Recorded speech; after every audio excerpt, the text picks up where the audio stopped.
For many years, spine surgery meant open procedures, long and wide exposure, and the significant movement of muscles around the person's spine. Oftentimes, surgeons would create long cuts down a person's back, and they would retract muscles away from the spine in order to be able to access it. While this method allowed surgeons to address complex spinal problems, it did come with some drawbacks. The large incisions caused patients to have more blood loss, more pain after surgery, and longer hospital stays. For a long time, this was the only way to reach deep structures such as the spinal cord and nerve roots. But then, with the help of new technologies such as new surgical tools and new ways of imaging, surgeons realized that they could reach the same goals through smaller openings. And they also got access to new tools that allowed them to navigate through small channels. This technique became known as Minimally Invasive Spine Surgery, or MISS. The goal remained simple but powerful. Treat the same spinal conditions but damage less of the surrounding tissues. By reducing the size of the incision and avoiding extra damage to the tissues and ligaments around the spinal cord, MISS dramatically decreases the amount of stress put on the body. Patients who undergo this type of surgery often experience less postoperative pain, and they also have shorter hospital stays.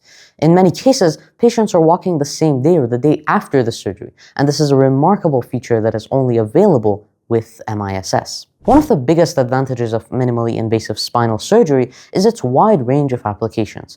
Many of the conditions that had to be treated with open surgery can now be treated using minimally invasive methods. Here are some examples of that: spinal stenosis, disc herniation, spinal instability, and infections or tumors. As you can see, no matter what your goal is, minimally invasive techniques can always be helpful. At the core of minimally invasive spine surgery are a set of retractor systems and tools which are thin and long. This allows them to work in small spaces. Instead of just cutting the muscle open, a small section of the muscle fiber is dilated or cut, and a tube is inserted inside. This tube acts as a tunnel for our tools to act inside of. In decompression surgeries, surgeons remove small pieces or fragments of bones or disc material that are pressing on nerves. Each move is guided by advanced computational imaging, and this ensures that every step of the process is precise and accurate, even through the smallest openings.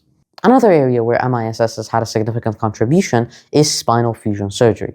Sometimes parts of the spine can move against each other in unusual ways, and this can cause severe pain. This is called spinal instability, and it can be cured using this operation. So surgeons will connect two or more pieces of the spine together, and this will eliminate this extra motion. Each step of the process is tracked by advanced computational imaging. Traditionally, this was done using long cuts, but now it can be done using minimally invasive techniques. Here's how that works. First of all, the damaged cushion-like structure from between the two bones is removed. Next, a spacer is put between those two areas to maintain the correct height alignment. Next, bone graft material is put inside of that area to encourage new bone growth, and this eventually fuses the two bones over time. In many cases, screws, rods, or plates are used for extra support as the bone heals. And depending on the specific condition of the patient and the approach chosen, the approach to get to the spine might be different. Sometimes they might enter from the front, from the back, or from the side. The results, however, are the same. The painful motion is eliminated because the two pieces become one. Minimally invasive spinal surgery comes with many benefits. First of all, smaller incisions means that there's less scarring. Less blood is lost during the surgery, and the reduced exposure reduces the chance of infection. And one of the most important benefits is that patients can return to normal life after a few days or weeks, rather than a few months. Every year, more and more cases that once required open surgery can now be completed using smaller incisions. More patients are asking for minimally invasive options, and more doctors and surgeons are being trained in these fields. The trend is clear. Minimally invasive spinal surgery isn't just the future, it's quickly becoming the new standard of care. Now that we've seen what minimally invasive spinal surgery is and how it works, let's take a look at some of the latest research that has been shaping this field. Every year, new articles and studies compare different results, test different theories and surgical methods, and refine how this complex yet precise technique is done. Our first article is a comprehensive review published to the Journal of Clinical Medicine in 2024. Researchers Wang and Wang looked at how far minimally invasive spinal surgery has come already and where it's going in the future. This paper describes the evolution from traditional open surgery to the new advanced, refined, and technology-driven methods that we use today. The paper doesn't just celebrate success, though. It also addresses the challenges that we face ahead of ourselves now. For example, the steep learning curve or the high prices of advanced machinery. Also, the need for specialized training to maintain the safety of patients. Next, a meta-analysis published in the Journal of Orthopedic Surgery and Research takes a look at one of the most common spinal procedures, TLIF. This paper compares the endoscopic version of TLIF with the more traditional minimally invasive approach. Although both of these are designed to reduce muscle damage and speed up recovery time, the endoscopic version uses an even smaller incision, and it also uses cameras for visualization. The results showed that endoscopic TLIF may reduce post-operative pain and blood loss, but the surgical operation itself may take a longer time to perform because of the greater level of technical precision that's required. This paper is a great example of how surgery is becoming less invasive step by step. Another 2024 study, also published to the Journal of Orthopedic Surgery and Research, compares two major fusion techniques. One is MIS TLIF and the other is OLIF. Both of them aim to relieve nerve compression and also to connect two pieces of the spine together, but they both do it in different approaches. This paper analyzed multiple studies and found that both of these two techniques have their own advantages. First of all, OLIF can restore disc space more effectively, but MIS TLIF can have shorter surgery times and it can have less blood loss for the patient.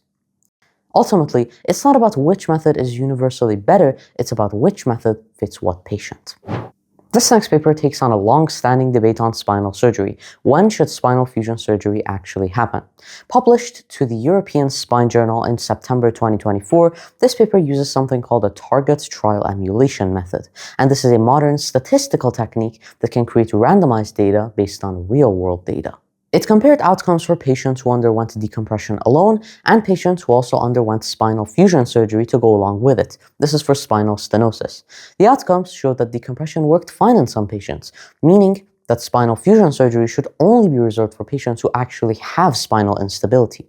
This kind of research allows surgeons and doctors to avoid unnecessary procedures while keeping outcomes excellent. Finally, in 2023, an article published to a journal called Neuro-Oncology evaluated the use of MISS for patients with metastatic spinal tumors. Now, these patients, normally, they had to face high-risk open surgeries. But this review found out that MISS can dramatically reduce complications, improve quality of life, and reduce hospital stays, especially for cancer patients who are already medically fragile. So this shows that surgery isn't just about speed, it's also about making surgery available for people who might not otherwise tolerate it. Now that we've looked at some of the latest publications on minimally invasive spinal surgery, let's talk about what you can write about if you're planning to contribute to this field by writing about it yourself. Even though a lot of research has been done on several areas, there's still many places where research is incomplete, and that's where new authors like you can make a difference. Let's start with one of the biggest questions. What happens years after surgery? Many studies confirm the short-term benefits of minimally invasive techniques, such as reduced blood loss, shorter recovery time, and less post-operative pain. But the data on long-term recovery, for example 5 to 10 years, is surprisingly limited. We still don't fully know how reliable this technique is. For example, do minimally invasive fusions last as long as and as well as traditional open fusions? This area of research is perfect if you want to write a longitudinal review or if you want to design a follow-up study to track patients over time. It's essential for knowing and proving that the short-term successes of MISS translate into its long-term reliability. Next up, the problem of inconsistency. Across the literature, there's no true definition for what minimally invasive actually means. For example, some papers classify endoscopic treatments as minimally invasive, while others don't. Even measurements for outcomes are measured in different scales sometimes. For example, pain or function. They're measured in things like ODI or VAS. This makes it difficult to compare results across multiple studies. If you're a researcher or writer, this is a prime opportunity to propose standardization. For example, you can talk about things like standard units for subtypes of MISS. This type of work is important because it unifies the field and allows for better meta-analysis in the future. Another massive research gap is finding out who will benefit most from minimally invasive spinal surgery. Some people should actually be treated using open surgery methods, especially if the surgery is complex. There's also growing interest in AI models that will match the person's characteristics to different methods of surgery. For example, their age, gender, BMI, bone quality, and many other things. This area has enormous potential if you're considering combining data science with medicine. Articles comparing patient data or proposing specific methods of surgery for people with different characteristics can hugely contribute to this field by making surgery safer and more precise. Technology is changing everything. Robotic systems, augmented reality, and image-guided navigation are becoming common in spinal operating rooms. But here's the problem. The evidence is lagging behind the innovation. We don't fully know if MISS is actually safer and more accurate compared with older, more experienced techniques. Also, we need to research into how cost-effective everything is in such a resource-limited healthcare environment. If you want a topic that combines economics and clinical data, this is it. A review article on how emerging technologies are useful in the real world would be incredibly impactful. And finally, we need to remember what really matters, the patient experience. Many studies look at physical aspects and objective aspects, such as pain scores, but few studies actually look at the psychological aspects. For example, how quickly are they able to return back to work and have a normal life? This is where patient-centered research comes in. If you're interested in mental health or post-surgery recovery, this field is a great one for you to research in, because success isn't just about a good x-ray, it's about a good quality of life after the surgery is over. Thank you for watching this video. We hope you found it useful. If you have any extra ideas or experience with this topic, please let us know in the comments. And if you have ideas for a future episode, please tell us that too and we'll consider making it. Thank you.